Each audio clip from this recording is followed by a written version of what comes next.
चलिए क्राउड इधर भी है, हमने मैनेज कर लिया है, शाम को ओलंपिक्स का भी जलवे रहेंगे, लेकिन इस समय पिच जो हरी हरी दिख रही है, मामला है क्या ये समझ लिया जाए। फिर घास उगाई, बरसात में घास तेजी से उगती है, लोगों को पता है। मैदान खाली छोड़ दो, बारिश के मौसम में बड़ी बड़ी घास निकल आती है, काट के और फिर निकल आएगी। तो ये मामला ये रहेगा ऐसे ही रहेगा, आप इस पे ज़्यादा भरोसा नहीं करो। कभी शक दिखता है तो मतलब रातों रात घास उग सकती है। हाँ, जैसे आप 100 मीटर वाला स्प्रिंट जब होता है ना, खूब तेज दौड़े, सांस फूल गई, 10 सेकंड का पॉज लिया, फिर दौड़ लगा दी, तो मार्केट में और वक्त से पहले सेलिब्रेट ना करें, फिनिश लाइन पे पहुंचने से पहले सेलिब्रेट ना करें। नेवर। ये तो लेसन आपको कई बार मिल चुका है। हाँ, ये कई बार लेसन मिल चुका है। तो अगर कल सर्टिफिकेट साइन हो गया और ये मार्केट में कल और एंथुसियास्टिक होकर सेलिब्रेट कर लिया होगा तो आज यहाँ गड़बड़ाएगा मामला। हाँ, सर्टिफिकेट साइन होके मिल जाए, 2-3 बार देख लो, अपनी चिकोटी काट लो, असली है ये, उसके बाद सेलिब्रेशन करो। मेडल जो मिल रहे हैं पेरिस में दिख बड़े अच्छे रहे, बड़े खाली बड़े बड़े हैं ना। वो पूरा सोना ठोस हो रहेगा, इतना सोना नहीं देता हूँ यार, इतना नहीं होगा, आधा किलो दिख रहा है। प्लेटिंग होगी, प्लेटिंग को ऐसे ही, पर दिख बड़ा अच्छा रहा मेडल। मैं सोचा था इतना सोना है ना, सोना की डेंसिटी बहुत ज़्यादा होती है, वो 1 किलो का सोना हो जाएगा पूरा, इतना बड़ा मेडल है। हाँ, सोना तो नहीं देते, प्लेट करते हो, थोड़ा बहुत होगा, इतना नहीं पता लगा, IOC दिवालिया हो जाएगा, इतने सारे मेडल में इतना गोल्ड बांट दिया तो। भाई कुल मिला के जो पिच है ना, उसमें कल रिजल्ट बहुत अच्छे नहीं आए, वॉल्ट डिज्नी के, एयरबीएनबी के। मुझे बहुत चिंता थी, एयरबीएनबी का रिजल्ट खराब आ रहा है। एयरबीएनबी के तो लोग घूम फिर नहीं यूएस में, नहीं घूम रहे हैं, इसका मतलब ओयो का रिजल्ट अपना खराब पटेल्स के मोटेल्स में रुक रहे हो ना, तो वो एयरबीएनबी नहीं देते क्या? पता नहीं, वो बांटते नहीं किसी से, नहीं बांटते, अकेले खाते। मुझे नहीं पता वहाँ पे क्या होता है, लेकिन अजम्पशन लेके चल रहा हूँ। डॉक्टर साहब कहीं फास्ट। हाँ, बोले ये स्टॉक बताने का शो है और ये लगे अपन दोनों, इसीलिए शायद वो कंसर्न है। बेस बनाना है भी। हाँ, एग्जैक्टली, इसी के आधार पे तो होगा। चलो बताओ, पिच कैसी है? पिच बहुत अच्छी नहीं है, आप बताओ। पिच अच्छी नहीं, अच्छा वो जो मेडल्स है ना, उसमें आईफिल टावर का मेटल यूज किया गया है।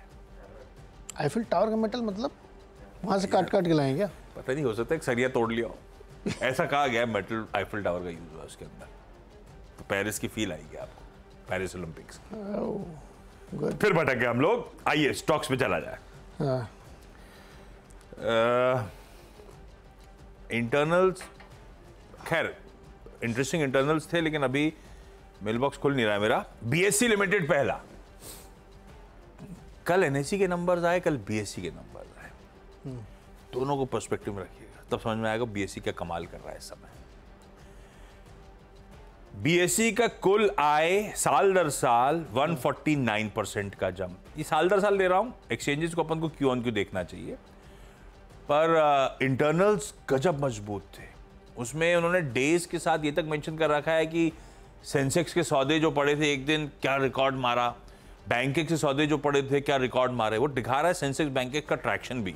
और अब तो इन्होंने स्टॉक्स की भी अभी हाल में मंथली कॉन्ट्रैक्ट की एक्सपायरी शुरू करी है वीकडे में किसी, वो सारे अपडेट्स आए थे, बढ़िया अपडेट्स थे। बीएससी में साल दर साल 149% की रेवेन्यू ग्रोथ, ऑपरेटिंग इबिटा 306% का जंप, इबिटा मार्जिन 33% से बढ़ के 47% पे, मुनाफा 264% बढ़ता हुआ, इंटरनल स्ट्रॉन्ग।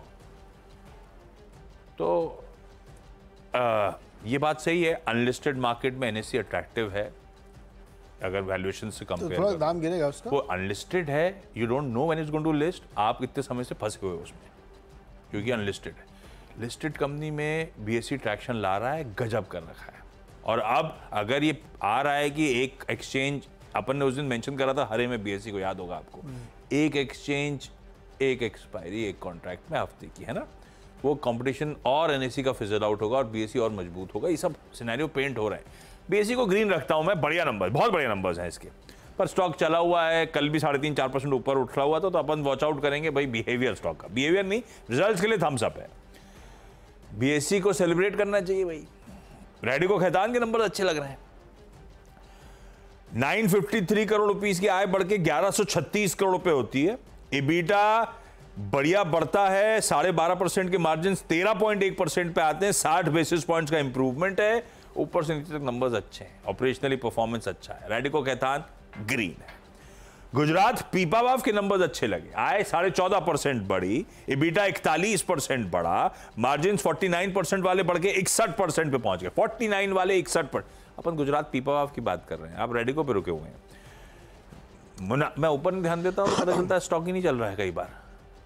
क्या हो गया डायरेक्टर साहब? मुनाफा 62% का जंप, गुजरात पीपावाव के नंबर्स अच्छे, 3 स्टॉक, तीनों हरे, तीनों अपने नंबर्स पे। ओके, मैं भी ऐसे ही कर देता हूँ, फिर क्या है, नहीं एक रेट है बीच में। गोदरेज कंज्यूमर को मैंने ग्रीन में रखा है। अभी हर्षिता जी बता के गई हैं कि ओके टाइप के नंबर है, लेकिन मुझे लगता है कि वॉल्यूम ग्रोथ अच्छी है, 10% की। हाँ, मार्जिन प्रोटेक्ट किए इन्होंने, और अब तो सारी कंपनी इस बात पे भरोसा कर रही है कि यहाँ से आगे बहुत अच्छी रिकवरी आ रही है, रूरल में, अर्बन में, तो इसलिए मैंने इसको ग्रीन में रखा है। प्रोटीन में कह रहे हैं कि एक बड़ा लार्ज ट्रेड हो सकता है। स्टैंड चार्ट बैंक 3.09% स्टेक बेच सकता है 1750 के प्राइस पर। देखते हैं इसको, मैंने इसको इसलिए रेड में रखा है क्योंकि आजकल जो है ना, bad news is bad news, तो इसके लिए रेड में रखा है इसको। तीसरा है हिंडाल्को, इसमें नोवेलिस के नंबर आए हैं और इसमें बहुत सारी ब्रोकरेज रिपोर्ट्स आ गई हैं। जेफरीज ने तो 850 तक के टारगेट दे दिए हैं, क्योंकि 19% इन्होंने एबिटा बीट किया है, बहुत अच्छे नंबर दिए इन्होंने, जबकि उम्मीद नहीं थी कितने अच्छे देंगे। तो ये एक इंटरेस्टिंग चीज़ है। वॉल्यूम 8% का ग्रो हुआ है यहाँ पे। दरअसल इसकी लिस्टिंग की भी एक बात चल रही थी, लेकिन वो टल गई थी, तो मुझे लगता है कि इसको रडार पर रखना चाहिए। और अभी हाल फिलहाल में 1-2 दिन में बहुत तगड़ी गिरावट भी हुई है इसमें, ये देखिए 624 रुपये पे चल रहा है इस समय। तो हिंडाल्को में रख रहा हूँ ग्रीन पे। हो गए? या 3 मेरी बारी। अब आइए एक और हरा, कैम्प्लास्ट सनमार के नंबर्स अच्छे लग रहे हैं। 996 करोड़ की आय बढ़ के 1145 करोड़ रुपए हो गई है। EBITDA घाटे के मुकाबले 34.5 करोड़ रुपए, EBITDA घाटे के मुकाबले 124 करोड़ का मुनाफा हो गया। लाएंगे कैम्प्लास्ट सनमार, देखा डायरेक्टर साहब? EBITDA मार्जिन 10.8% क्या है और घाटा 64 करोड़ था, मुनाफा 24 करोड़ रुपए का हो गया। नंबर्स तो बढ़िया है, ग्रीन रख देते हैं भाई स्टॉक को। कल लेकिन 5% नंबर से पहले चढ़ा हुआ है, ध्यान रखिएगा। फिर रियल एस्टेट को कंटिन्यू कर रहे हैं अब, लेकिन रियलिटी तो आवाज की एक्सक्लूसिव थी। कल बाजार होने के बाद तो कंफर्मेशन आ गया है, मैडम ने पास कर दिया है, फाइनेंस मिनिस्टर ने कंफर्म कर दिया है रियल एस्टेट इंडेक्सेशन रूल के रिलैक्सेशन। तो अब लार्ज कैप्स तक कल तक चर्चा हो रही थी, आज मैं चला गया ब्रॉडर मार्केट्स में। 1-2 स्टॉक रखिए, हैम्पटन स्काई रियल्टी और पेनिनसुला लैंड, दोनों रियल एस्टेट पे की छोटी कंपनीज, दोनों रडार पर रखिए। एफएम ने कंफर्मेशन दे दिया इंडेक्सेशन रूल का, 2 LTCG टैक्स ऑप्शन इंट्रोड्यूस कर गए प्रॉपर्टी ओनर्स के लिए। टैक्स पेयर्स जो बेहतर विकल्प है, जिसमें लोअर टैक्स लायबिलिटी आ रही है, वो विकल्प चूज कर लीजिए। ये आवाज ने कहा था, ये कर दिया मैडम ने कल अनाउंस।